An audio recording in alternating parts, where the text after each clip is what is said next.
नमस्कार दोस्तों, स्वागत है आपका कलरफुल उत्तराखंड में, जहां हम जुड़ते हैं देवभूमि की सांस्कृतिक गहराइयों से।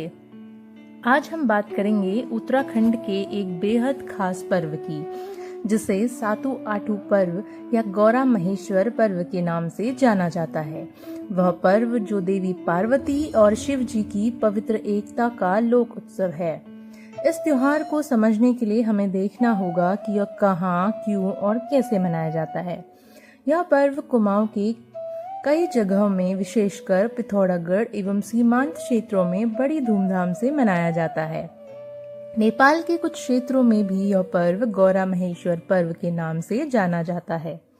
गौरा देवी या पार्वती और महेश यानी भगवान शिव जी की पूजा इस पर्व का आधार है। माँ गौरा ने शिव जी को पति रूप में पाने के लिए कठोर तपस्या की थी, जिसे इस पर्व के माध्यम से याद और सम्मानित किया जाता है। कुछ लोक कथाओं में ऐसा भी कहा गया है कि जब विश्व में अन्याय बढ़ा, तब गौरा माँ ने शिव जी की शक्ति से सहायता की और इस प्रभाव को याद करते हुए यह पर्व मनाया जाता है। वहीं कुछ अन्य कथाएं कहती हैं कि माँ गौरा रूठ कर मायके चली जाती हैं, तो उनको मनाने को शिव जी आते हैं और तभी से यह पर्व मनाया जाता है और शायद इसीलिए इनकी विदाई भी साथ में की जाती है। इसी अनुसार माँ गौरा को दीदी और शिव जी को भिंजू यानी जीजा जी के रूप में पूजा जाता है। भाद्रपद मास में आने वाला सातु आठू का पर्व उत्तराखंड में बड़ी श्रद्धा से मनाया जाता है। यह पर्व केवल धार्मिक आस्था का नहीं, बल्कि लोकगीत, नृत्य, मेल मिलाप और सभी सामुदायिक एकता का प्रतीक है। प्रचलित मान्यता के अनुसार यह पर्व भाद्रपद शुक्ल पक्ष की सप्तमी और अष्टमी तिथि को मनाया जाता है, जिसे सातु यानी सप्तमी और आठू यानी अष्टमी कहा जाता है। परंतु यदि भाद्रपद के प्रथम 15 दिनों में सौर मास या अश्विन पड़ जाता है, तो सातु आठू का उत्सव श्रावण मास की जन्माष्टमी को मनाया जाता है। इस पर्व की शुरुआत होती है भाद्रपद शुक्ल पक्ष की पंचमी तिथि से, जिसे बिरुड़ा पंचमी भी कहा जाता है, क्योंकि इस दिन गांव की महिलाएं किसी तांबे या पीतल के पात्र में या जो भी उपलब्ध हो उसमें बिरुड़े यानी कि 5 अनाज, जिसमें गेहूं, चना, मूंग, राजमा, उड़द या जो उपलब्ध हो उसे मिलाकर जल में भिगा दिया जाता है।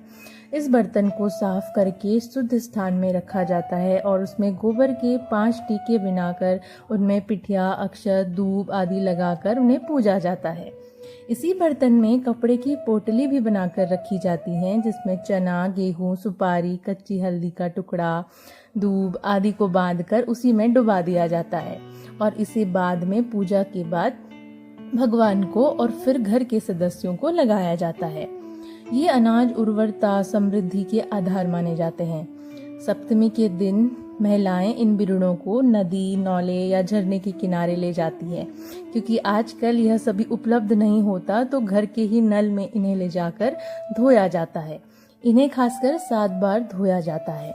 इस दिन महिलाएं व्रत रखती हैं और धान, तिल आदि की फसलों में हरी घास, जिसमें कि 100 घास खास मानी जाती है, उन्हें लेकर इकट्ठा करती हैं। अमर उजाला में छपे एक लेख के अनुसार ग्लोबल वार्मिंग के चलते यही 100 घास का मिलना भी अब कठिन हो गया है। इन घास या फसल की हरी भरी बालियों को तोड़कर महिलाएं गमरा या गौरा और शिव जी का प्रतीकात्मक रूप बनाती हैं। कुछ क्षेत्रों में शिव जी को पुरुषों द्वारा बनवाया जाता है।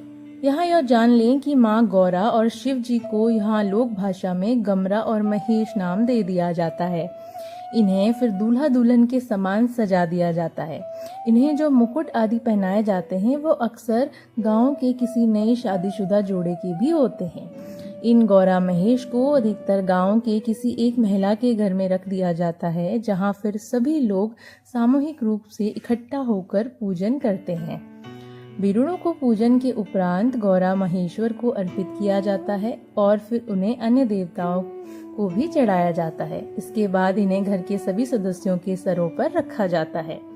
महिलाएं दूब और डोर नाम के पवित्र धागे को माँ गौरा को अर्पित करती हैं और पूजा के बाद पहले दिन यानी सप्तमी को डोर, धागा और अगले दिन दूब की जड़ गले में बांधती हैं। डोर धागा बाहों में बांधा जाता है। इन्हें रक्षा और मंगल का प्रतीक माना जाता है। अष्टमी के दिन को दूर्वाष्टमी या नंदाष्टमी के रूप में भी मनाया जाता है। गले में दूब बांधने के पीछे भी कुछ लोक कथाएं प्रचलित हैं। इन दिन महिलाएं आग में पका हुआ भोजन नहीं खाती हैं, क्योंकि ऐसा विश्वास है कि उस दिन राजा दक्ष के यज्ञ में सती ने अपने प्राणों की आहुति दी थी। इसी दिन लोकगीतों और लोक नृत्यों के माध्यम से गौरा और महेश्वर के जन्म, विवाह और पारिवारिक जीवन की कथा गाई और सुनाई जाती है। ये केवल पूजा नहीं बल्कि देवी देवताओं की जीवनी का लोक नाट्य भी है। सातु आठों के पर्व में पुरुष भी उत्साह से हिस्सा लेते हैं। वो झोड़ा, स्वांग, चांचरी और न्योली में भाग लेते हैं, परंतु महिलाओं की विशेष गीतों और पूजा में उनकी भागीदारी नहीं होती है। कुछ जगहों पर पुरुषों के लिए अलग से खेलों का आयोजन भी होता है, जिसमें पारंपरिक खेल और लोकगीत शामिल होते हैं। सातु आठों का पर्व केवल पूजा तक सीमित नहीं है। ये पूरे गांव के लिए मनोरंजन और सांस्कृतिक आनंद यानी एंटरटेनमेंट का एक अवसर होता है। जिस घर में गौरा महेश्वर की स्थापना की जाती है या जिस मंदिर में उन्हें रखा जाता है, वहाँ रात भर भजन, कीर्तन, नृत्य आदि होते रहते हैं। पर्व के अंत में गमरा महेश्वर यानी गौरा महेश्वर की प्रतिमा का नदी में विसर्जन कर दिया जाता है। विसर्जन का समय भी सभी की सामूहिक सहमति और सुविधा के अनुसार तय कर लिया जाता है। विसर्जन के समय सभी गीत गाते हुए नदी किनारे पहुंचते हैं और श्रद्धा के साथ गौरा महेश्वर को विदा दे देते हैं।